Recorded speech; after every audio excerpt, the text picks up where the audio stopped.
കാഴ്ചക്കാരുടെ കിളിപറത്തിയ എക്കാലത്തെയും മികച്ച 10 സിനിമകൾ. ഈ അപൂർവ വീഡിയോ അവസാനം വരെ കാണൂ. ചാനൽ സബ്സ്ക്രൈബ് ചെയ്യൂ, ബെല്ലൈക്കൺ ക്ലിക്ക് ചെയ്യൂ. അപ്പോൾ വീഡിയോയിലേക്ക് പോകാം. മരണമില്ലാതാക്കുന്ന ഇലയുള്ള വൃക്ഷം തേടിപ്പോകുന്ന ആളുടെ കഥ കാണിച്ചു തുടങ്ങുന്ന ദ ഫൗണ്ടൻ മനുഷ്യൻ്റെയും മരണത്തിൻ്റെയും കഥ പറയുന്ന 2006 ചിത്രമാണ്. ദ ഫൗണ്ടൻ 3 ടൈം ലൈനിൽ നടക്കുന്ന കഥകളെ ഒരുമിച്ച് അവതരിപ്പിച്ച ചിത്രമാണ്. റൊമാൻസും മിസ്റ്ററിയും സയൻസും കൂടിക്കലർത്തിയ അപൂർവ ചലച്ചിത്രങ്ങളിൽ ഒന്നാണിത്. ഡാരൻ അറൻസ്ഫോക്കി സംവിധാനം ചെയ്ത ദ ഫൗണ്ടനിൽ കേന്ദ്ര കഥാപാത്രത്തെ അവതരിപ്പിച്ചിരിക്കുന്നത് ഹ്യൂ ജാക്ക്മാനാണ്. തിയേറ്ററുകളിൽ തകർന്നടിഞ്ഞ ഈ ചിത്രം എന്നാൽ ഒട്ടേറെ ചോദ്യങ്ങളെ ഇനിയും ബാക്കിയാക്കുന്നു. അതിനാൽ തന്നെ ഇന്നും ഏറെ ചർച്ച ചെയ്യപ്പെടുന്ന ചിത്രമാണ് ദ ഫൗണ്ടൻ. അക്ഷരാർത്ഥത്തിൽ കാണികളുടെ കിളിപറത്തിയ ചലച്ചിത്രമാണ് 2014 മൈക്കിൾ സ്പിറേഗ്, പീറ്റർ സ്പിറേഗ് സഹോദരന്മാർ സംവിധാനം ചെയ്ത pre destination. Australian action drama science fiction ചിത്രമായ പ്രീ ഡെസ്റ്റിനേഷൻ 1978 ന്യൂയോർക്കിൽ നടക്കുന്ന ഒരു ബോംബ് ആക്രമണത്തെ തടയാനായി ടൈം ട്രാവൽ ചെയ്യുന്ന ഒരു ഏജന്റിന്റെ കഥ പറയുന്നു.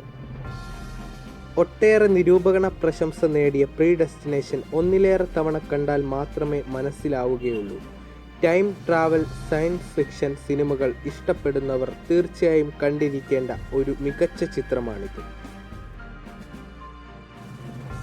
7 എന്ന മാസ്റ്റർ പീസിന് ശേഷം ഡേവിഡ് ഫിഞ്ചറിന്റെ സംവിധാനത്തിൽ 1999 പുറത്തിറങ്ങിയ ആക്ഷൻ ത്രില്ലർ ചിത്രമാണ് ഫൈറ്റ് ക്ലബ്. ചക്ക് പലൻഹുക്കിന്റെ ഇതേ പേരിലുള്ള നോവലിനെ അടിസ്ഥാനമാക്കിയാണ് ചിത്രം നിർമ്മിച്ചിരിക്കുന്നത്. ജോലി നഷ്ടപ്പെട്ട എഡ്വേർഡ് നോർട്ടന്റെ കഥാപാത്രം ബ്രാഡ് പിറ്റിന്റെ കഥാപാത്രമായ ടൈലർ ഡുർഡൻ എന്ന സോപ്പ് കച്ചവടക്കാരനുമായി ചേർന്ന് ഒരു ഫൈറ്റ് ക്ലബ് രൂപീകരിക്കുന്നതും തുടർന്നുള്ള സംഭവ വികാസങ്ങളുമാണ് ഫൈറ്റ് ക്ലബിന്റെ പ്രധാന പ്രമേയം. ലോക സിനിമയിലെ കൾട്ട് ക്ലാസിക്കുകളിൽ ഒന്നായി വാഴ്ത്തുന്ന ഫൈറ്റ് ക്ലബിന്റെ കഥാഗതി സിനിമയിലെ ട്വിസ്റ്റ് വരെ പ്രേക്ഷകനെ വട്ടം ചുറ്റിക്കുന്നതാണ്. കിളിപറത്തുന്ന സിനിമകളിലൂടെ ലോക സിനിമാ ചരിത്രത്തിൽ ഇടം നേടിയ ക്രിസ്റ്റഫർ നോളന്റെ സംവിധാനത്തിൽ 2000 പുറത്തുവന്ന നിയോ നോയർ സൈക്കോളജിക്കൽ ത്രില്ലർ ആണ് മെമന്റോ. നോൺ ലീനിയർ കഥപറച്ചിലൂടെ പ്രേക്ഷകനെ അമ്പരപ്പിച്ച മെമന്റോ ലിയനാർഡ് ഷെൽവി എന്ന ആന്റിയോഗ്രാറ്റ് അമ്നീസിയ ബാധിച്ചയാളുടെ ജീവിതത്തിലൂടെ നീങ്ങുന്നു. അൺഎക്സ്പെക്റ്റഡ് ട്വിസ്റ്റും റിവേഴ്സായുള്ള നറേറ്റിംഗ് ശൈലിയും ചിത്രത്തെ സങ്കീർണവും അതേസമയം മികച്ചതുമാക്കി മാറ്റി. മെമന്റോയെപ്പറ്റി ഞങ്ങൾ തയ്യാറാക്കിയ വീഡിയോയുടെ ലിങ്ക് ഡിസ്ക്രിപ്ഷൻ ബോക്സിൽ കൊടുത്തിട്ടുണ്ട്. ചിത്രത്തെപ്പറ്റി കൂടുതൽ അറിയാൻ അത് കാണുക.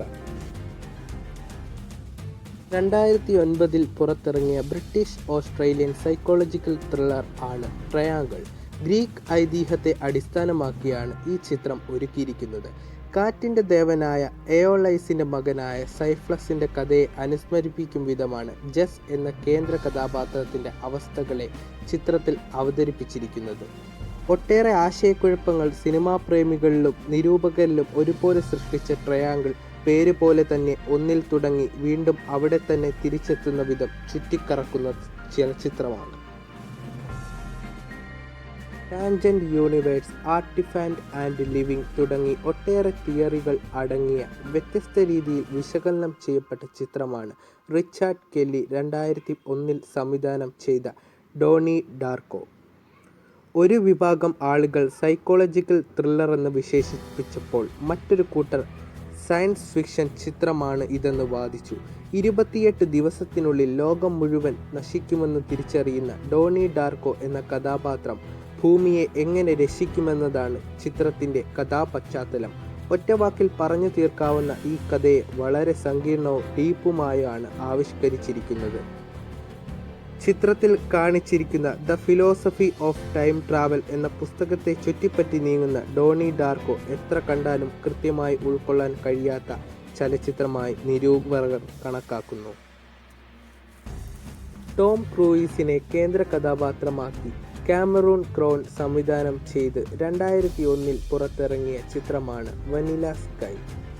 സ്വപ്നത്തെയും യാഥാർത്ഥ്യത്തെയും ഇടകലർത്തിയ അവതരണ രീതിയാണ് വാനില സ്കൈയിൽ അവലംബിച്ചിരിക്കുന്നത്. ലൂസിഡ് ഡ്രീംസ് എന്ന അവസ്ഥയുടെ പ്രത്യേകതകളെ സവിശേഷമായി ചിത്രീകരിക്കുന്നതിൽ ചിത്രം വിജയിച്ചു. ഡേവിഡ് അമേസ് എന്ന കേന്ദ്ര കഥാപാത്രത്തിന്റെ ജീവിതത്തിൽ ആകസ്മികമായി സംഭവിക്കുന്ന ദുരന്തങ്ങളുടെ നേർചിത്രമെന്ന പോലെ നീങ്ങുന്ന കഥാഗതി പലപ്പോഴും സത്യത്തിൻ്റെയും അസത്യത്തിൻ്റെയും ഇടവരമ്പുകളിലൂടെയാണ് സിനിമയിൽ പറയുന്നത്. വനീല സ്കൈ എന്ന ചിത്രം ഒരു ടൈം പാസിനായി കണ്ടു തീർക്കാനാകുന്നതല്ല എന്നതും അതിൻ്റെ പ്രാധാന്യത്തെ വർദ്ധിപ്പിക്കുന്നു. ലോകത്തെ ഏറ്റവും സങ്കീർണമായ സിനിമയായി കണക്കാക്കുന്ന വളരെ കുറഞ്ഞ ബജറ്റിൽ ഒരുക്കിയ മികച്ചൊരു സയൻസ് ഫിക്ഷൻ ചിത്രമാണ് പ്രൈമർ. ഷെയ്ൻ കറാത്ത് തന്നെ സംവിധാനവും എഡിറ്റിങ്ങും സ്കോറും അഭിനയവും നിർവഹിച്ച ഈ ചിത്രം യാതൊരുവിധ വിഷ്വൽ എഫക്റ്റുകളും ഇല്ലാതെയാണ് നിർമ്മിച്ചിരിക്കുന്നത്. മറ്റുള്ള സയൻസ് ഫിക്ഷൻ ചിത്രങ്ങളിൽ നിന്നും വേറിട്ട് നിൽക്കുന്ന പ്രൈമർ മേക്കിങ്ങിൻ്റെയും സ്ക്രിപ്റ്റിൻ്റെയും മികവ് കൊണ്ട് മുന്നിട്ട് നിൽക്കുന്നു. 2 എഞ്ചിനീയർമാരായ ആബെയും ആരോണും ഒരു വസ്തുവിനു മേലുള്ള ഗ്രാവിറ്റി ഫോഴ്സിനെ ഇല്ലാതാക്കാൻ സഹായിക്കുന്ന ഒരു മെഷീൻ കണ്ടുപിടിക്കാൻ ഒരുങ്ങുന്നു. എന്നാൽ അതൊരു ടൈം മെഷീനായി മാറുന്നു. തുടർന്ന് ആബും ആരോണും അതുപയോഗിച്ച് നടത്തുന്ന ഗവേഷണങ്ങളും അതിനിടെ സംഭവിക്കുന്ന അസ്വാഭാവികവും അസാധാരണവുമായ സംഭവ വികാസങ്ങളുമാണ് 2000-ൽ പുറത്തുവന്ന പ്രൈമറിനെ കിളിപാറുന്ന ചിത്രമാക്കുന്നത്. വളരെ കോംപ്ലിക്കേറ്റഡായ ഈ സിനിമ കഥ മുഴുവൻ മനസ്സിലാക്കിയിട്ട് കാണാൻ ശ്രമിക്കുന്നതാണ് നല്ലത്. തലച്ചോറിനെ വെല്ലുവിളിക്കുന്ന തരം ചിത്രം. മൾഹളണ്ട് ഡ്രൈവ് എന്ന ഡേവിഡ് ലിഞ്ച് ചിത്രത്തെ വിശേഷിപ്പിക്കാൻ ഇതിനേക്കാൾ നല്ല പ്രയോഗമില്ല.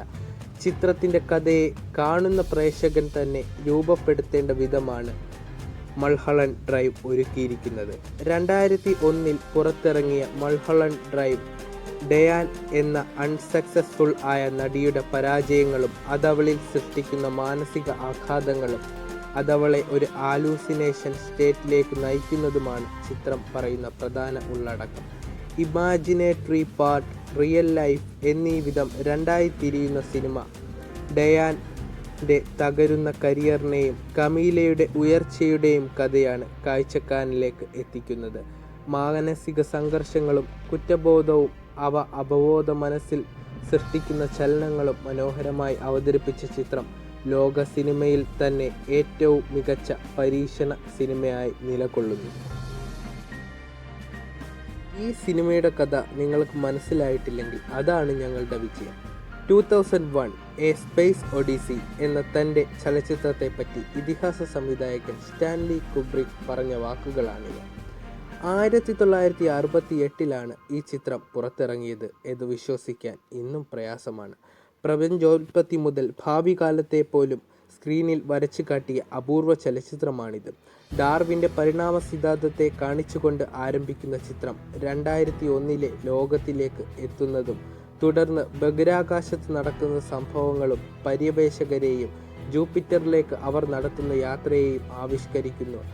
2001 a space odyssey artificial intelligence, fifth dimension, time travel, robotics എന്നീ വിഷയങ്ങളെ 1968-ൽ തന്നെ പ്രവചിച്ചു.